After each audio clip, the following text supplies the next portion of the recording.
આજે આપણે છઠ્ઠું ચેપ્ટર પૂરું કર્યા પછી જે મેં એમસીક્યુ આપ્યા હતા એ મને આશા છે કે બધાએ પૂરા કરી લીધા હશે, બરાબર. હવે એના પછી આપણે નવું ચેપ્ટર જોવા જઈ રહ્યા છીએ અને એ છે ત્રીજું, સંખ્યા સાથે રમત. તો કે સંખ્યા છે એ કેવી કેવી હોઈ શકે, બરાબર, અને સંખ્યાના પ્રકાર કેવા કેવા હોઈ શકે, સંખ્યા કઈ કઈ રીતે આપણે લખી શકીએ છીએ એના વિશેની વાત આપણે આજે કરવાની છે. તો હવે એના આખા ચેપ્ટરમાં મુદ્દા કુલ કેટલા છે એની વાત કરીએ તો કુલ 7 મુદ્દા છે, બરાબર. તો 7 વિશે આપણે અંદર ડીપમાં વાત કરવાની છે. તો આજે પહેલું જોવાનું છે અવયવ અને અવયવી, પછી છે વિભાજ્યતાની ચાવીઓ. ખાસ ધ્યાન રાખવાનું છે વિભાજ્યતાની ચાવીઓ, આ છે આઈએમપી, બરાબર. જો આ આવડશે તો આખા ચેપ્ટરમાં તમને ક્યાંય વાંધો આવશે નહીં. પછી છે એકી બેકી સંખ્યા તો આપણને આવડતું જોઈએ. પછી છે વિભાજ્ય અને અવિભાજ્ય સંખ્યાઓ, સહ અવિભાજ્ય સંખ્યાઓ, પછી સંખ્યાનું અવયવીકરણ એટલે કે સંખ્યાના અલગ અલગ અવયવો દ્વારા એને દર્શાવવાનું છે. પછી અવિભાજ્ય અવયવના સ્વરૂપ. અવિભાજ્ય અવયવ આપણે જોઈએ છીએ તો એને કયા કયા સ્વરૂપમાં લખી શકાય, તો એના બે સ્વરૂપ છે. ગુસ્સા એટલે કે ગુરુત્તમ સામાન્ય અવયવ. ગુરુત્તમ સામાન્ય અવયવ એટલે સૌથી વધારેમાં વધારે અવયવ કેટલા સામાન્ય છે. સામાન્ય એટલે કે સરખા હોય, બરાબર. અને લસા એટલે કે લઘુત્તમ સામાન્ય અવયવી. લઘુત્તમ સામાન્ય અવયવી એટલે અવયવી કેટલી ઓછામાં ઓછા અવયવી કેટલા સમાન છે, બરાબર. લઘુત્તમ સામાન્ય અવયવી અને ગુસ્સા એટલે કે ગુરુત્તમ સામાન્ય અવયવ. આટલા મુદ્દા વિશે આપણે વાત કરવાની છે. એમાં ખાસ જરૂર કોની છે વધારે પડતી સમજવાની, તો કે પહેલું અને બીજો પોઈન્ટ. પહેલામાં અવયવ અને અવયવી. તો અવયવ કઈ રીતે પાડશું, અવયવી કઈ રીતે મેળવશું અને વિભાજ્યતાની ચાવી, આ બે ટોપિક ફરજિયાતપણે તમારે યાદ રાખવા પડશે. બને એટલી ટ્રાય કરજો કે વધારેમાં વધારે તમે આ બે ટોપિકને સમજી શકો. જો બે ટોપિકને તમે વ્યવસ્થિત સમજી લીધું તો આગળ તમને ક્યાંય વાંધો આવશે નહીં, સરળતાથી સમજાઈ જશે. હવે પહેલું જે ટોપિક છે એ વ્યાખ્યા સહિત બધા આપણે એના પોઈન્ટ જોશું, પણ મેં એને અવયવ એટલે કે તફાવતના આધારે તફાવતના પ્રમાણે લખ્યું છે, જેનાથી તમને એ વ્યવસ્થિત સમજાય પણ જાય અને જલ્દીથી યાદ પણ રહી જશે. તો આપણે આ તફાવત કઈ રીતે, તો કે વિજ્ઞાનમાં આપણે જે તફાવત આવે છે, બરાબર, કોઈ પણ બે વસ્તુની અથવા તો બે કોઈ ટોપિકની વાત કરી હોય તો એ બે ટોપિકમાં સરખાપણું શું છે, સરખાપણું એટલે કે કયા એવા એના લક્ષણો છે જે બેમાં આમ અલગ છે પણ છે એક જ પ્રમાણે, બરાબર. તો એવી જ રીતે આપણે અવયવ અને અવયવીને યાદ રાખશું. તો જોઈએ હવે અવયવ એટલે શું અને અવયવી. અવયવ એટલે શું, તો કે એક પ્રકારનો ભાગ થયો, એ સંખ્યાનો ભાગ કહેવાય. તો વ્યાખ્યામાં જોઈએ અવયવ એટલે શું, તો કે જે સંખ્યા વડે આપેલી સંખ્યાને નિશેષ ભાગી શકાય તે સંખ્યાને આપેલી સંખ્યાનો અવયવ કહે છે. ધારો કે તમને 6 સંખ્યા આપી છે તો 6 છે એને શરૂઆત કરવાની 1 થી.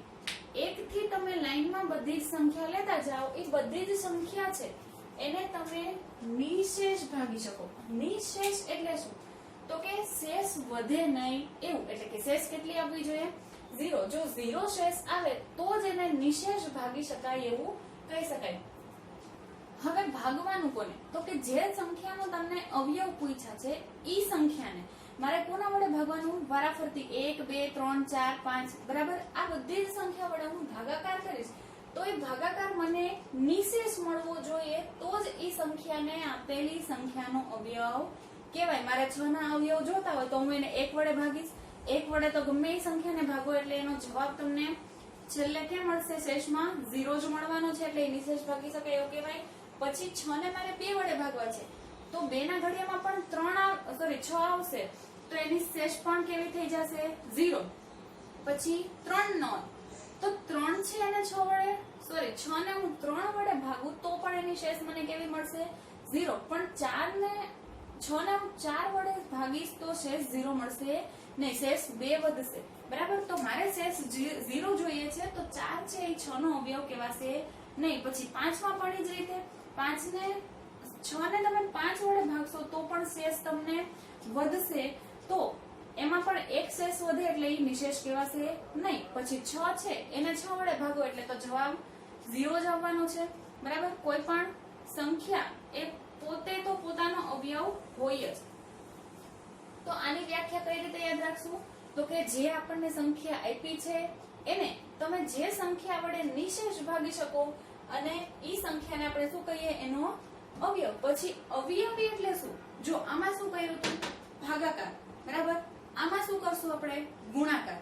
અવયવમાં ભાગાકાર, અવયવીમાં ગુણાકાર. તો કે જે સંખ્યા આપણને આપી છે ઈ સંખ્યાને હું એના ગુણક વડે ગુણી દઉં, કોઈ પણ એક સંખ્યા વડે ગુણી દઉં એટલે કે એનો ગુણક કહેવાશે. એના ગુણકથી મળતી સંખ્યાને આપણે શું કહેશું? અવયવી. એટલે કે આપેલી સંખ્યાના ગુણકને ઈ સંખ્યાનું શું કહેવાશે?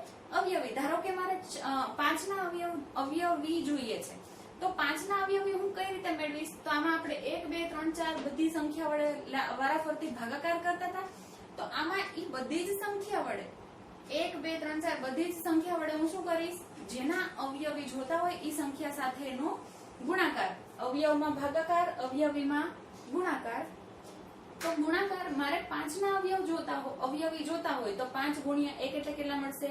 5. 5 ગુણ્યા 2 એટલે 10. 5 ગુણ્યા 3 એટલે 15. તો 5 10 15 આ બધા શું થયા? એના અવયવી. અહીંયા એક્ઝામ્પલ જુઓ. 10 ના અવયવ છે. 10 ના અવયવ જોતા હોય તો મેં શું કીધું હતું કે 1 વડે ભાગાકાર કરવાનો. તો 1 વડે ભાગાકાર અથવા તો તમે એનો ઘડિયો બોલો છો. બરાબર. તો 1 ના ઘડિયામાં 10 ક્યાં આવશે? તો કે 10 એટલે 10 મળ્યા. પછી 2 ના ઘડિયામાં 2 5 10, પછી 3 માં આવશે નહીં, 4 માં આવશે નહીં, પછી 5 માં આવશે 5 2 10 અને 6 7 8 9 કઈ ઘડિયામાં 10 આવશે નહીં. પછી સીધા ક્યાં આવશે? 10 ગુણ્યા 1 એટલે 10. હવે આ બધી મને ઘડી આવડે છે એ રીતે ખબર પડી. બરાબર. તો હવે આપણે આમાં અવયવ કોને લેશું? આપણને આમાં ઘણી બધી સંખ્યા દેખાય છે, તો પાછળ જે તમને 10 10 દેખાય છે ઈ તો મારે જે સંખ્યાના અવયવ જોતા હોય ઈ સંખ્યા અહીંયા આવવી જોઈએ. બરાબર. તો હવે અવયવ હું કોને લઈશ? તો અહીંયા જે ગુણાકારમાં બે સંખ્યા છે એમાંથી મારે અવયવ લેવાના છે. હવે 1 ગુણ્યા 10 આ જ સંખ્યાનું ઉલટું કરો. અહીંયા મળે છે 10 ગુણ્યા 1, અહીંયા 2 ગુણ્યા 5, આનું ઉલટું 5 ગુણ્યા 2. બરાબર. તો અહીંયા આ સંખ્યા બે વખત રિપીટ થાય છે, પણ મારે એ લખવાની કેટલી વખત? એક જ વખત. એટલે કે 1 2 અહીંયાથી ઊંધું 5 અને 10. બરાબર. 1 2 5 અને 10. આગળની લાઈન પહેલી લાઈન લખી આપણે. આ પહેલી લાઈન ગુણાકારની બાજુમાં છે ઈ સંખ્યા, એટલે બધી જ લખવાની જરૂર નથી. પછી અવયવીમાં જોઈએ તો મારે 10 ના અવયવી જોઈએ છે. શું કરીશું? કોઈ સંખ્યા સાથેનો ગુણાકાર. તો 10 ગુણ્યા 1 કરો એટલે મને મળશે 10. 10 ગુણ્યા 2 એટલે 20. 10 ગુણ્યા 3 એટલે 30. હવે 10 ગુણ્યા 4, 10 ગુણ્યા 15, 10 ગુણ્યા 1000 એ ગમે એ સંખ્યા સાથે હું 10 નો ગુણાકાર કરી શકું તો મને કોઈ સંખ્યા મળશે.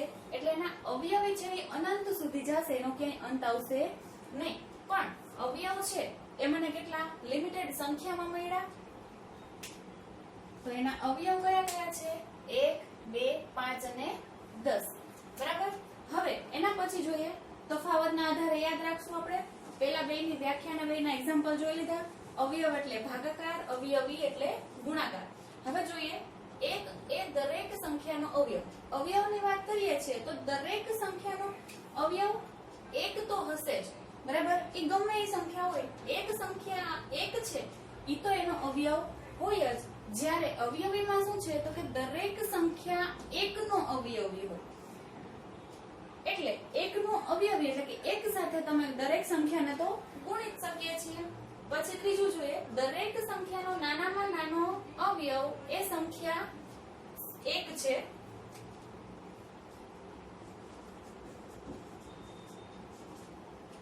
દરેક સંખ્યાનો નાનામાં નાનો અવયવ કોણ થશે? 1. નાનામાં નાનો અવયવ 1. અને દરેક સંખ્યામાં નાનામાં નાનો અવયવી એ સંખ્યા પોતે જ હોય. એ આપણે આગળ દાખલા ગણશું એટલે તમને સમજાઈ જશે. બરાબર.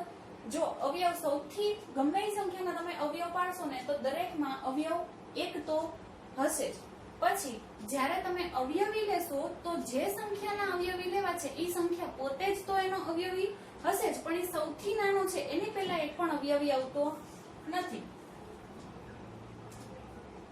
હવે પછી જોઈએ દરેક સંખ્યાનો મોટામાં મોટો અવયવ એ સંખ્યા હવે સૌથી મોટો અવયવ ઈ સંખ્યા પોતે જ હોય, કારણ કે ઈ જે સંખ્યાનો અવયવ તમે પાડો છો સૌથી મોટામાં મોટો અવયવ કયો થશે, અથવા તો સૌથી વધારેમાં વધારે ક્યાં સુધી હું જાઉં તો એ ઘડિયામાં આવતો હોય. મારે જોઈએ છે 10 ના અવયવ, તો હું 11 નો ઘડિયો બોલું તો 10 આવશે નહીં. એટલે કે સૌથી વધારેમાં વધારે હું ક્યાં સુધી જઈ શકું, તો કે જે સંખ્યા આપી હોય એના જ ઘડિયા સુધી. એટલે સૌથી મોટામાં મોટો અવયવ કોણ થાય, એ સંખ્યા પોતે. બરાબર, અહીંયા મોટામાં મોટા એ સંખ્યા પોતે હતું અને અહીંયા નાના નાના અવયવી છે એ સંખ્યા પોતે હતું.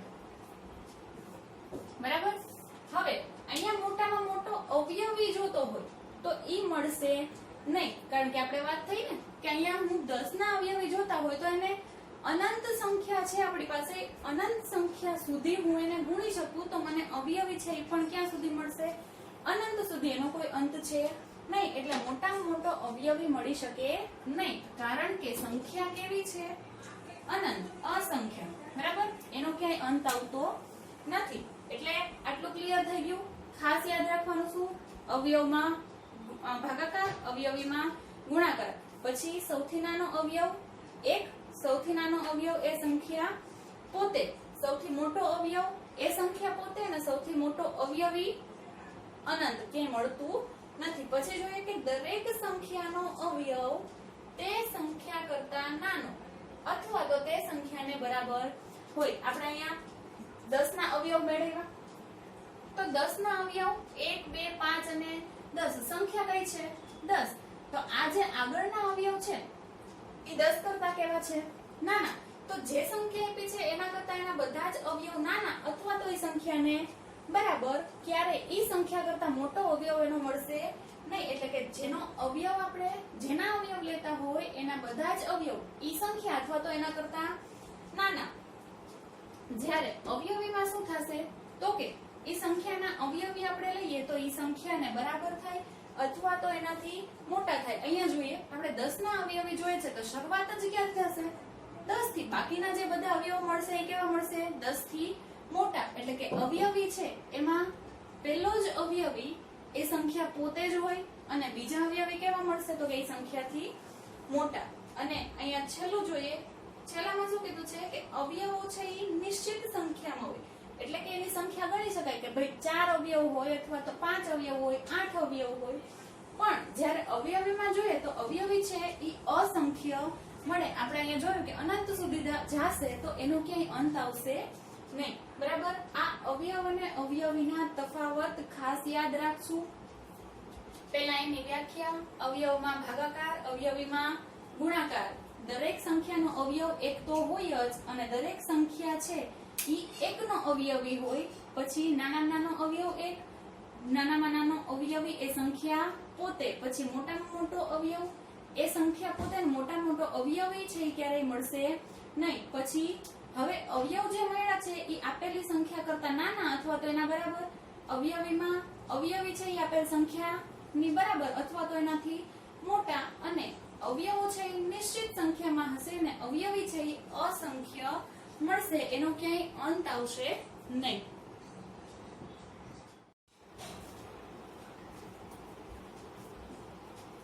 હવે આપણે જોઈએ નિયમો ઉપરથી. આપણે જે અવયવના અને અવયવીના નિયમો જોયા, બરાબર, કે આગળ તફાવતના આધારે એને કઈ કઈ રીતે આપણે અવયવ અને અવયવી શોધી શકીએ. એના પરથી સ્વાધ્યાય 3.1 છે એનો પહેલો ક્વેશ્ચન જોઈએ. તો નીચેની જે સંખ્યાઓ છે એના તમામ અવયવો લખવાના છે. તમામ અવયવો શબ્દ શું કામ વાપર્યો છે, તો કે જે કોઈ સંખ્યાના અવયવ મારે જોઈએ છે એની સંખ્યા છે નિશ્ચિત છે કે એના અવયવો આટલા જ હશે. બરાબર, તો એના દરેક અવયવો મારે લખવાના છે. તો અવયવ માટે શું કરશું આપણે, 1 થી લઈને 9 સુધી અથવા તો 1 થી લઈને આ સંખ્યા સુધીના ઘડિયા જોવા પડશે. બરાબર, હવે બહુ મોટી સંખ્યા હોય તો બધાના ઘડિયા આપણને ન આવડતા હોય તો હવે એના માટે શું કરવું, તો આપણે અહીંયા જોઈએ 24 છે તો 1 ના ઘડિયામાં તો 24 આવશે જ. 1 ગુણ્યા 24 કરીએ એટલે કેટલા આવશે, 24. પછી 2 ના ઘડિયામાં 24 ક્યાં આવશે, 2 12 24. બરાબર, પછી 3 ના ઘડિયામાં ક્યાં આવશે, 3 8 24. પછી 4 ના ઘડિયામાં 4 6 24, 5 ના ઘડિયામાં આવશે નહીં, 6 ના ઘડિયામાં પાછા 6 4 24. જુઓ હવે અહીંયાથી આ સંખ્યા છે એ ઉલટી થઈ જાય છે, તો પેલા બે અવયવો છે એમાં આપણે આ બધા જ અવયવ લખશું, પછી માંથી ત્રીજા સી છે ત્યાંથી બધા જ અવયવો લખશું નહીં, પણ છતાં બધા અવયવોનો એમાં સમાવેશ થઈ જશે. કઈ રીતે હમણાં કહું, 6 4 24, પછી 7 ના ઘડિયામાં નહીં આવે, 8 3 24, પછી 9 ના ઘડિયામાં નહીં આવે, 10 નામાં નહીં આવે, 11 માં નહીં આવે, પણ 12 માં આવશે, 12 2 24, અને પછી સીધું કોના ઘડિયામાં આવશે, 24 1 24.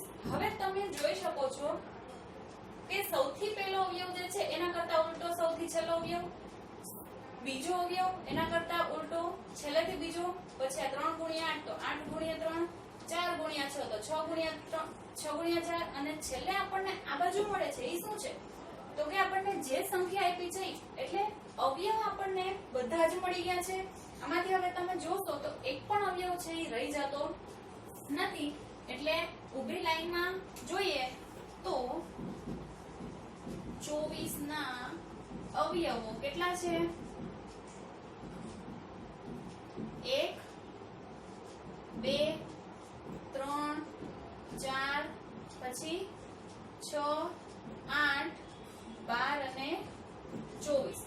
હવે જો તમારે બીજી રીતે આમાં જોવું હોય કે આ બધા જ પાછા ઉલટાઈને આવે છે, બરાબર, એ સંખ્યા ઉલટી થઈ જાય છે, તો આ નીચેના આટલા ચાર ન લખવા હોય તો પણ તમે બધી જ સંખ્યા છે એનો સમાવેશ થઈ શકે. તો અહીંયાથી તમે આમ યુ શેપમાં જાઓ, બરાબર, તો 1 2 3 4 એ આવી ગયા, પછી 6 8 12 અને 24 એ સંખ્યા પણ અહીંયા આવી જશે. તો આ બધા જ અવયવો આપણને ખાલી આટલા ભાગમાંથી મળી જાય. જો મોટા ઘડિયા નથી આવડતા, મોટી સંખ્યા હોય તો બધી જ સંખ્યાના ઘડિયા આપણને આવડતા ન હોય તો કઈ રીતે કરવાનું કે જ્યાંથી સંખ્યાના અવયવો એટલે કે બે ભાગ પાડીએ એ બે ભાગ ઉલટા આવી જાય તો એ ઉલટા ભાગ લખવાની જરૂર નથી. અહીંયાથી જ આ બધી સંખ્યાને લઈ લઈએ એ બધા જ શું થઈ જશે, આપેલી સંખ્યાના અવયવો. તો એ રીતે 15 નું જોઈએ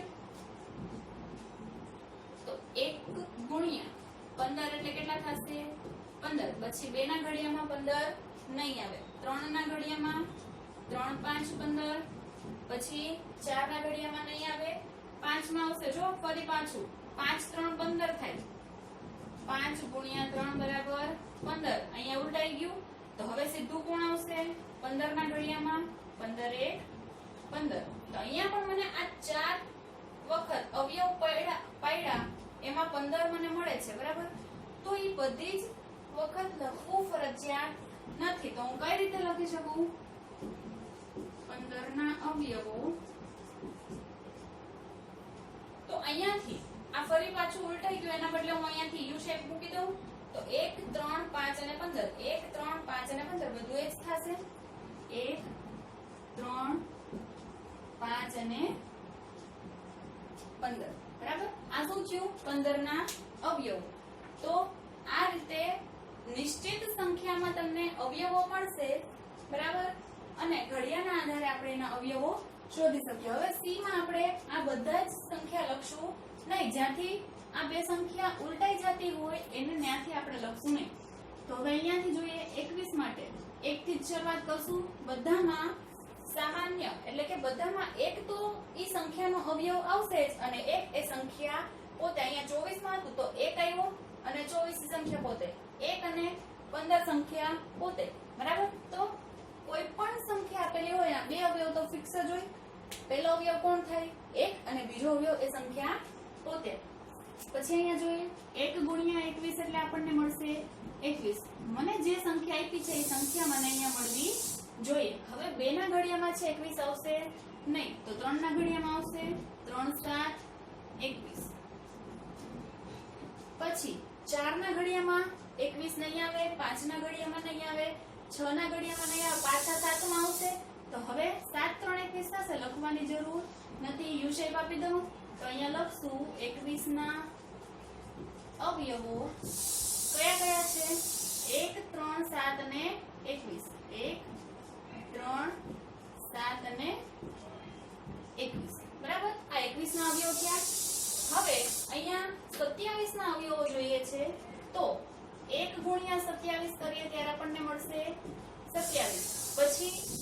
ઘડિયામાં નહીં આવે, 3 ના ઘડિયામાં આવશે ક્યાં? 3 9 27. પછી 4 ના ઘડિયામાં જોઈએ, પછી 3 9 27. હવે 4 ના ઘડિયામાં 27 નહીં આવે, 5 નામાં નહીં આવે, 6 7 8 સુધી ક્યાંય નહીં આવે. ફરી પાછા 9 ના ઘડિયામાં આપણને 27 મળશે.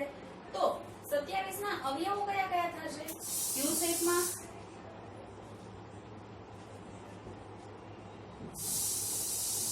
27 ના અવયવો 1 3 9 અને 27. બરાબર. હવે કોના જોઈએ છે? 12 ના અવયવો. તો એના માટે 1 ગુણ્યા 12 બરાબર 12. પછી 2 ના ઘડિયામાં આવશે ક્યાં? 2 6 12. પછી 3 ના ઘડિયામાં 3 4 12. ફરી પાછા 4 ના ઘડિયામાં આવશે, પણ 4 3 12 ઉલટું થઈ ગયું. એટલે પાછા અવયવો છે એ નીચે લખવાની જરૂર નથી. યુ શેપ લઈએ તો 12 ના અવયવો કયા કયા થશે? 1 2 3 ઉલટું 4 6 અને 12. બરાબર. હવે પછી જોઈએ 20 ના અવયવો. તો 20 માટે 1 ગુણ્યા 20 બરાબર 20. પછી 2 ના ઘડિયામાં ક્યાં 20 આવશે? 2 10 20. 3 ના ઘડિયામાં 20 આવશે નહીં. પછી 4 ના ઘડિયામાં 4 5 20. 5 ના ઘડિયામાં 5 4 20 ઉલટું થઈ જાય છે, લખવાની જરૂર નથી. હવે મળ્યા શું 20 ના અવયવો? 20 ના અવયવો 1 2 4 5 10 અને 20. હવે 18 ના અવયવો. તો એને પણ 1 ના ઘડિયામાં તો આવશે જ. 1 ગુણ્યા 18 બરાબર 18. પછી 2 ના ઘડિયામાં 18 ક્યાં આવશે? 2 9 18. 3 ના ઘડિયામાં 3 6 18. 4 ના ઘડિયામાં આવશે નહીં, 5 ના ઘડિયામાં નહીં, 6 ના ઘડિયામાં આવશે. એટલે 6 3 18 થઈ જાય, ઉલટું થઈ જાય, લખવાની જરૂર નથી. તો 18 ના અવયવો શું મળ્યા? 18 ના અવયવો 1 2 3 6 9 અને 18. હવે પછી એ જ જોઈએ 23 ના અવયવો જોઈએ છે. તો 1 ગુણ્યા 23 એટલે તો 23 થાય જ. પછી 2 ના ઘડિયામાં 23 નહીં આવે, 3 ના ઘડિયામાં નહીં, 4 ના ઘડિયામાં નહીં. તમે 10 સુધી જાશો ક્યાંય 23 આવશે નહીં. 11 12 માં પણ ક્યાંય 23 મળશે નહીં, કારણ કે એ અવિભાજ્ય સંખ્યા છે. બરાબર. હવે સીધા ક્યાં આવશે? 23 1 23. તો અહીંયા આપણને યુ શેપમાં લખો કે ડાયરેક્ટ લખી નાખો. આની સંખ્યાને ઉલટા અવયવ જ અહીંયા છે. તો અહીંયા 23 ના અવયવ કયા મળશે? 23 ના અવયવો 1 અને 23. અને અવિભાજ્ય સંખ્યા કહેવાય કે જેના ફક્ત 2 જ અવયવ હોય એને આપણે અવિભાજ્ય સંખ્યા કહેવાય. હવે અહીંયા 36 જોઈએ. તો એના અવયવ 1 થી શરૂ કરીએ, 1 ગુણ્યા 36 કરીએ તો મળશે 36. પછી 2 ના ઘડિયામાં 18 2 36. પછી 3 ના ઘડિયામાં 12 3 36. 4 ના ઘડિયામાં આવશે 4 9 36. પછી 5 ના ઘડિયામાં નહીં આવે, 6 ના ઘડિયામાં આવશે 6 ગુણ્યા 6. અહીંયા 2 વાર આવી ગયું. તો હવે પાછું આગળ જવાની જરૂર નથી. ફરી પાછા 9 ના ઘડિયામાં જ આવશે. અહીંયા 2 સંખ્યાનો જ ગુણાકાર 36 આવ્યો, એને એક સંખ્યાનો ગુણાકાર તમને આપેલી સંખ્યા મળે તો તમારે આગળ વધવાની જરૂર નથી. તો હવે 36 ના અવયવો શું મળશે? 36 ના અવયવો અહીંયાથી યુ શેપમાં જશું. જો અવયવો વધારે છે 1 2 3 4 6, પછી આ પાછો 6 લખવાની જરૂર નથી. હવે કેટલા આવશે? 9 12 18 અને સંખ્યા મોટી એમ એના અવયવો વધતા જાય. હવે અહીંયા આપણો પહેલો ક્વેશ્ચન પૂરો થાય છે અવયવોનો. અવયવમાં શું કર્યું મેં? આમ સંખ્યાનો ગુણાકાર છે, પણ આપણે જો 36 ને 1 વડે ભાગીએ, 36 ને 2 વડે ભાગીએ તો આપણને 12 મળે. 36 ને 3 વડે ભાગીએ તો 36 ને 2 વડે ભાગીએ તો 18, 36 ને 3 વડે ભાગીએ તો 12, 36 ને 4 વડે ભાગીએ તો 9. એટલે કર્યો છે હકીકતમાં ભાગાકાર, પણ બધાનો ભાગાકાર દેખાડવી. દરેક સંખ્યાનો, દરેક આપેલી સંખ્યાનો દરેક સંખ્યા સાથે ભાગાકાર દેખાડવો બહુ લાંબો થઈ જાય, એટલા માટે આપણે શું કરીએ છીએ? આ એક જે સંખ્યા છે એના આપણે ભાગ પાડી દીધા. અવયવ એટલે શું થાય? ભાગ પાડવા અથવા તો એનો ભાગાકાર કરવો. આ ઈ જ વસ્તુ થઈ. બરાબર? તો જે જવાબ આપ્યો છે, ગુણાકાર આપણને જે મળ્યો એની પહેલી સંખ્યા સાથે ભાગાકાર કરો એટલે મને આપણને બીજી સંખ્યા મળશે. બરાબર છે? એક જ વસ્તુ, પણ મેં એને લખ્યું છે અલગ રીતે. તો હવે અહીંયા શું કરશું આપણે? બીજા ક્વેશ્ચનમાં આપણને એવું કીધું છે કે પ્રથમ 5 અવયવી લખવાના છે. તો પ્રથમ 5 અવયવી એની પહેલા તમને એક ભાગાકારનું દેખાડી દઉં. જો અહીંયા 12 જોઈએ તો 12 નો ભાગાકાર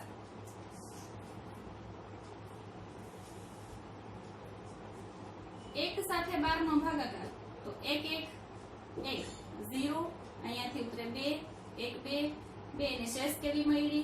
0. પછી 12 નો 2 સાથે ભાગાકાર તો 2 6 12, એટલે અહીંયા શેષ કેવી મળી? 0. પછી 12 નો 3 સાથે ભાગાકાર તો 3 4 12, 12 માંથી 12 જાય 0. પછી 12 નો 4 સાથે ભાગાકાર તો 4 3 12, 12 માંથી 12 જાય 0. તો આ બધા મને શું મળ્યા? એના અવયવ. આપણે જે મેં તમને આગળ સમજાવ્યું હતું કે અવયવ એટલે કે ભાગાકાર, ઈ આ વસ્તુ થઈ. બરાબર? આ દરેક ભાગાકાર મારે અહીંયા દેખાડવા પોસિબલ છે નહીં, કારણ કે જો હું દરેકના ભાગાકાર દેખાડવા જાઉં તો ઘણો ટાઈમ લાગી જાય, અને સંખ્યાનો જવાબ છે, આપણે જે જવાબ માંગ્યો છે એ જવાબ ખૂબ મોટો દેખાય. એના બદલે આપણે શું કરીએ છીએ? જે ભાગફળ અને ભાજક છે, બરાબર, એ બેનો ગુણાકાર કરી નાખીએ ને આપણને જે અંદર ભાજ્ય આપ્યું છે એને આપણે બરાબર કરીને દેખાડી દઈએ છીએ. એટલે કે આ શું થયું? ઘડિયાના આધારે તમે અવયવ મેળવો છો. બરાબર? આ દરેક દાખલામાં તમે આ ભાગાકારની રીતથી જોઈ શકો છો. પછી બીજો ક્વેશ્ચન જોઈએ. પ્રથમ 5 અવયવી લખવાના છે. હવે અવયવી એટલે જે પણ સંખ્યા આપી છે ઈ સંખ્યા સાથે તમારે એના ગુણક લખવાના છે. ઈ તમારા અવયવી થશે, પણ ગુણક મળે કઈ રીતે? તો કે જે સંખ્યા તમને આપેલી છે ઈ સંખ્યાને તમે વારાફરતી 1 2 3 4 સાથે ગુણતા જાઓ. પ્રથમ 5 અવયવી જોઈએ છે. 5 ના પ્રથમ 5 અવયવી. પ્રથમ 5 અવયવી એટલે શું? તો કે શરૂઆત ક્યાંથી થશે સંખ્યાની? 1 2 3 4 થી. એટલે 1 2 3 4 અને 5. આ પાંચે 5 ને આપણે 5 સાથે ગુણીએ તો 5 ગુણ્યા 1 એટલે કેટલા મળશે? 5. 5 ગુણ્યા 2 બરાબર 10, 5 ગુણ્યા 3 બરાબર 15, 5 ગુણ્યા 4 બરાબર 20 અને 5 ગુણ્યા 5 બરાબર 25. હવે જો આગળ આપણને સંખ્યા જે રકમમાં આપી છે એ જ સંખ્યાનો ગુણાકાર મેં વારાફરતી 1 2 3 4 અને 5 પાંચ સંખ્યા સાથે કરી. એટલે આજે મને જવાબ મળે છે એ શું છે? એના પ્રથમ 5 અવયવી. તો આપણે અહીંયા જવાબમાં લખશું અવયવી કયા મળ્યા? તો કે 5, 10, 15, 20 અને 25. આપણને અહીંયા પ્રથમ 5 કીધું છે એટલે જ આપણે 25 સુધી મેળવ્યા. હજી 5 ને હું 10 સુધી અથવા તો 15 સુધી ગુણાકાર કરીને એના અવયવી મેળવી શકું છું.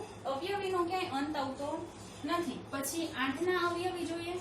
તો હવે 8 નો ગુણાકાર હું 1 2 3 4 અને 5 સાથે વારાફરતી કરું તો 8 1 8, 8 2 16, 8 3 24, 8 4 32 અને 8 5 40. બરાબર? આ મને શું મળ્યા? 8 ના પ્રથમ 5 અવયવી. તો લખીએ 8 ના પ્રથમ 5 અવયવી ક્યાં ક્યાં થાય છે? 8, 16, 24, 32 અને 40. 8, 16, 24, 32 અને 40. બરાબર. હવે એના પછી જોઈએ બીજા ક્વેશ્ચનનો સી છેલ્લો. તો 9 ના અવયવી જોઈએ છે. તો 9 સાથે પહેલી 5 સંખ્યાનો ગુણાકાર. તો 9 1 9, 9 ગુણ્યા 2 એટલે 18, 9 ગુણ્યા 3 27, 9 ગુણ્યા 4 36 અને 9 ગુણ્યા 5 એટલે 45. તો આ 5 મને પ્રથમ 5 અવયવી મળ્યા કોના? 9 ના પ્રથમ 5 અવયવી ક્યાં ક્યાં છે? 9 18 27 36 અને 45. બરાબર. અહીંયા દરેકમાં તમે જોઈ શકો છો જે તમને અવયવો આપણે જોયા તો એ દરેક અવયવમાં સૌથી નાનામાં નાનો અવયવ છે ઈ તમે 1 જોશો. બરાબર. સૌથી નાનો અવયવ જુઓ 1 છે દરેકમાં અને સૌથી મોટો અવયવ શું થશે? એ સંખ્યા પોતે. જો 24 રકમ આપી તો છેલ્લો અવયવ મોટા મોટો કોણ થાય? 24. અહીંયા 15, 21, 27, 12, 20, 18, 23 અને 36. બરાબર. અવયવમાં સૌથી નાનો અવયવ કોણ થશે? તો કે 1 અને સૌથી મોટો અવયવ એ સંખ્યા પોતે. એટલે એ સંખ્યા જે આપેલી છે એના કરતા એનાથી મોટો અવયવ ક્યારેય આવતો નથી. એના કરતા નાનો અવયવ આપણને મળશે. અને અવયવીમાં જોઈએ છીએ તો સૌથી નાનો અવયવી કોણ? સૌથી નાનો અવયવી કોણ? તો કે એ સંખ્યા પોતે. એટલે કે 5 આપ્યા છે અને બાકીના અવયવી જે છે એ સંખ્યા કરતા હંમેશા કેવા મળશે? મોટા. તો અહીંયા સૌથી નાનો અવયવી એ સંખ્યા પોતે જોયું અને બાકીના જે અવયવી મળશે એ સંખ્યા કરતા મોટા મળશે. તો અહીંયા આપણા સ્વાધ્યાય 3.1 નો પહેલો ને બીજો ક્વેશ્ચન પૂરો થાય છે અને આની પછીના ક્વેશ્ચનની ચર્ચા આપણે આગળના લેક્ચરમાં કરશું.